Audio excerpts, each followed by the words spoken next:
Major league soccer MLS a new ইংল্যান্ডের রেভলিউশনের বিপক্ষে মিয়ামির জয়টিকে বলা যায় বার্সেলোনাময়। সেই তিন তারকা মেসি, সুয়ারেজ ও বুকিটসের সমন্বয়ে 4-1 গোলে দুর্দান্ত জয় পেয়েছে তারা। ম্যাচের 31তম মিনিটে বক্সের বাইরে থেকে রবার্ট টেইলর থ্রু বল দেন মেসিকে। দারুণভাবে বল নিজের নিয়ন্ত্রণে নিয়ে বাঁ পায়ের শটে সহজে সেটি জালে জড়ান তিনি। এরপর ম্যাচের ৬৭তম মিনিটে মেসির দ্বিতীয় গোল। এবার মেসির গোলে সহায়তা করলেন বুকেটস। মাঝমাঠ আর বক্সের মাঝামাঝি জায়গা থেকে মেসিকে থ্রু বল দেন বুকেটস। সেই বল বাঁ পায়ের শটে জালে জড়ান মেসি।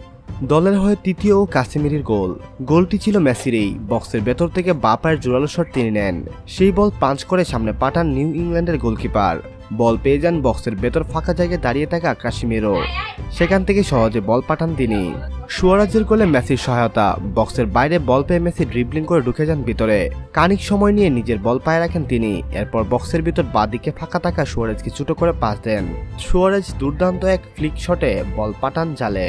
সম্মানিত ভিউয়ার্স, কোন ফুটবলারকে সবচেয়ে বেশি আপনি পছন্দ করেন? অবশ্যই প্রিয় ফুটবলারের নাম আমাদের সঙ্গে শেয়ার করতে ভুলবেন না।